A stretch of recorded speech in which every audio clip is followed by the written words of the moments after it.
Hello students, welcome to our Perfect Solutions YouTube channel. I am Professor Jaydev MS from KVP College Pandharpur. Today we are going to learn about the uses of articles a, and the. Article a, and the. Especially for the junior college classes, to the examination point of view, we are going to study it in the shortest possible time.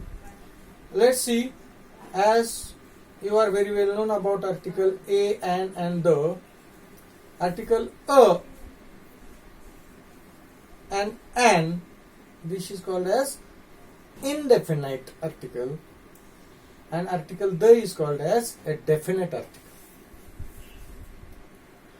Their uses, they are different. First of all, see the usage of article a and then in the last part of our video we are going to see about the article the. Article a is used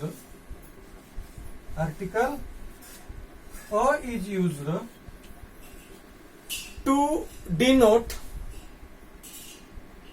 a singular common noun. A singular common noun. You know singular, a singular common noun. एक वचनी सामान्य नाम. सामान्य नाम easy, a boy, a girl, a tree, etc. Whatever you see, that is called as noun.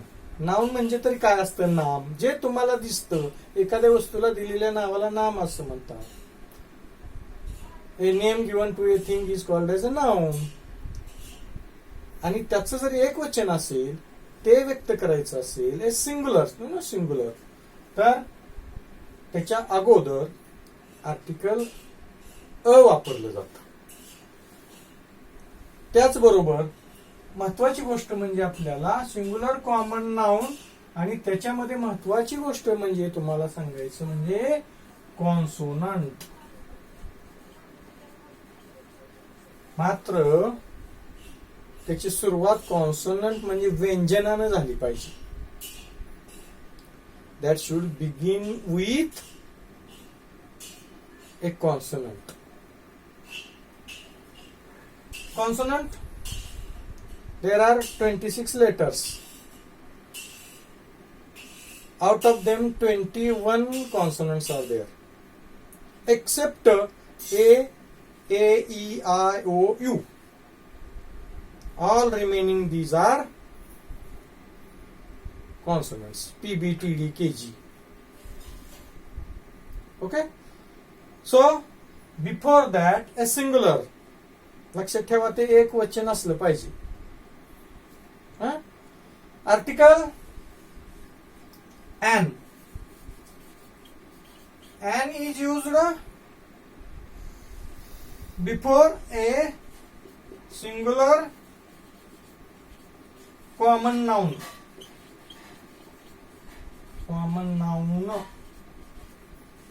beginning with a vowel. POWEL. Vowel म्हणजे काय? स्वर. स्वर म्हणजे इंग्रजीमध्ये 5 स्वर आहेत, लक्षात घ्या.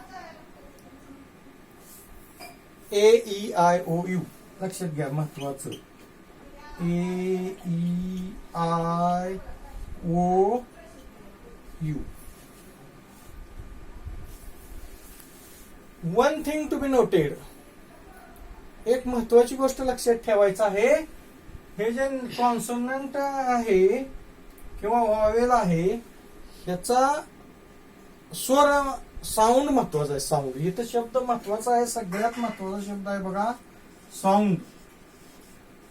साऊंड म्हणजे उच्चार, असा आवाज. लक्षात आलं? तो महत्वाचा या ठिकाणी आहे. उदाहरणार्थ आपण जर म्हटलं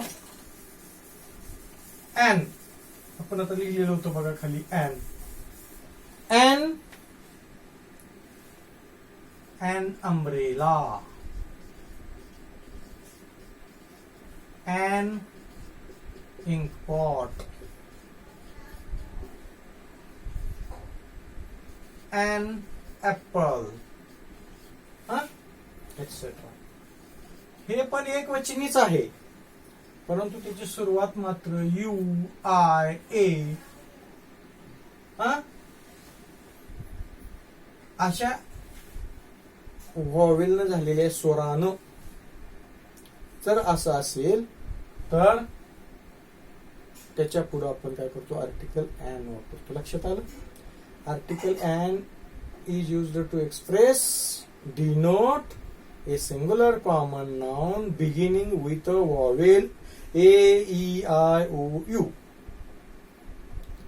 Article A is used to denote a singular common noun beginning with a consonant, ज्याला व्यंजन म्हणतो. A, E, I, O, U सोडून राहिलेली.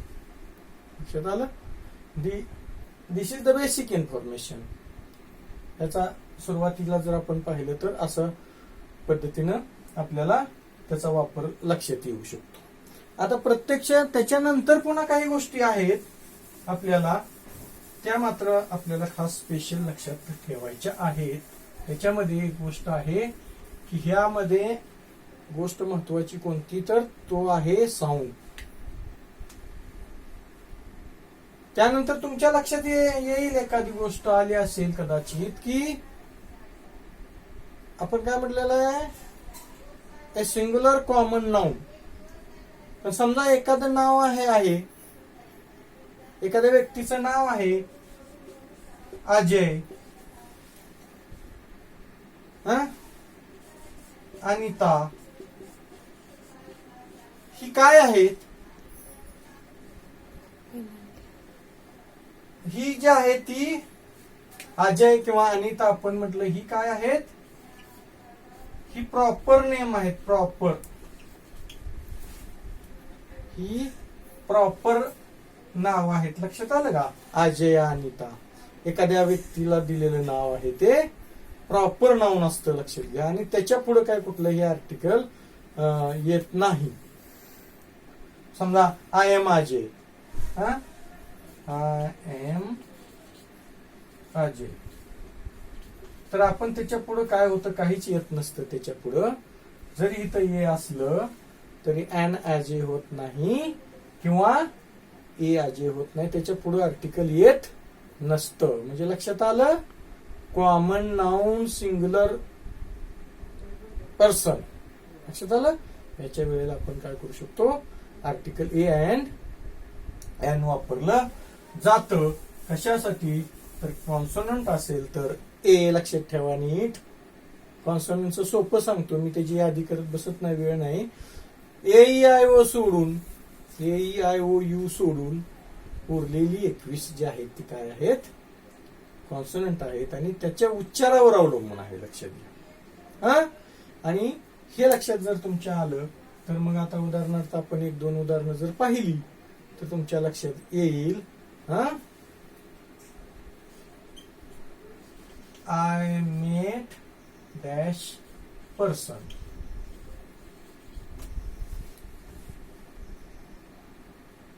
I met इथं काय होईल मग, पर्सन सिंग्युलर आहे, सुरुवात आहे पी, म्हणून आय मेट हे पर्सन, असं त्याचं उत्तर असेल. सोपं आहे. पुन्हा लिहिलं समजा आय हॅव डॅश अम्ब्रेला.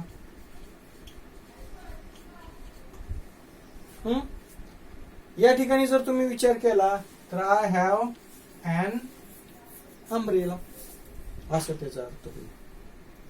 म्हणजे लक्षात तुमच्या आलं की एक वचन आणि कॉन्सोनंट, एक वचन आणि कॉन्सोनंट, एक वचन आणि वॉवेल, वॉवेल असेल तर एन. लक्षात आलं? याच्यामध्ये फक्त there are some special things to be noted. There are some special thing to be noted. एक लक्षात ठेवायच्या गोष्टी काही आहेत त्या मात्र लक्षात ठेवा. For example, my father is dash MA in English.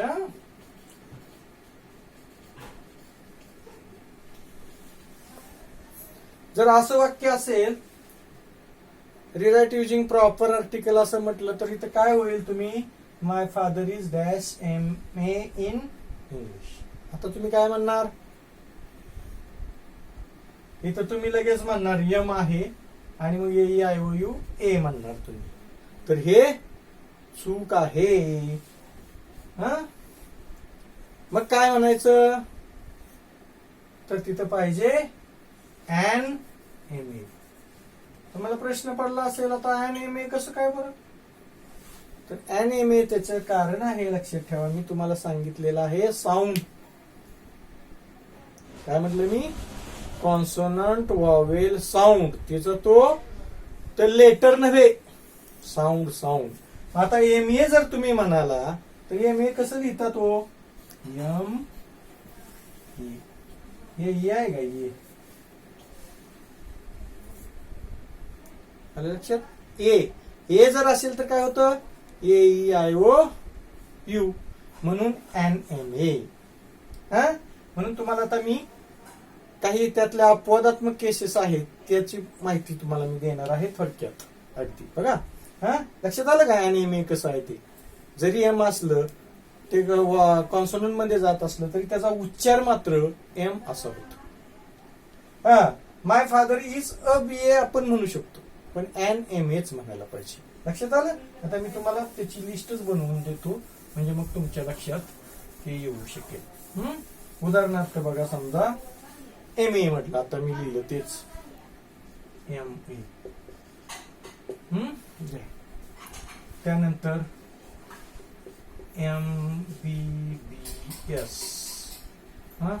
पुन्हा एक शब्द आहे बघा, ऑनेस्ट. त्याच्यानंतर शब्द आहे बघा, युनिव्हर्सिटी.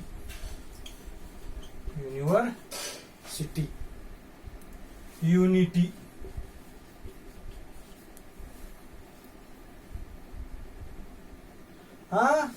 या ठिकाणी जर तुम्ही पाहिलं तर याचा उच्चार होतोय एम असा होतोय बघा. एम होतोय, इथं पण एम होतोय बघा. आता इथं बघा ऑनेस्ट आहे बघा. ऑनेस्ट हा याचा शब्द आहे, याच्यामधला जो आहे ऑनेस्ट असाच खरा उच्चार होतोय का? याची काय या ठिकाणी आपण उच्चारतच नाही, ऑनेस्ट म्हणत नाही आपण. म्हणजे तुमच्या हिशोबातलं ये ओ असं आलेलं आहे का? तशा पद्धतीने युनिव्हर्सिटीमध्ये आपण युनिव्हर्सिटी म्हणतो, युनिव्हर्सिटी म्हणत नाही. म्हणजे हे कसा शब्द होतोय माहिती आहे का? युनिव्हर्सिटी असं होतोय का? लक्षात आलं?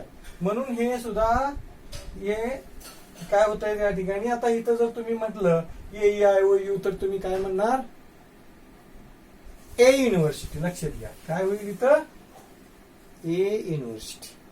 एन युनिव्हर्सिटी नाही. जरी इथं यू असलं तरी. हे दोन उदाहरणं वेगळे आहेत वरचे आणि ही दोन उदाहरणं वेगळे आहेत. लक्षात आलं तुमच्या?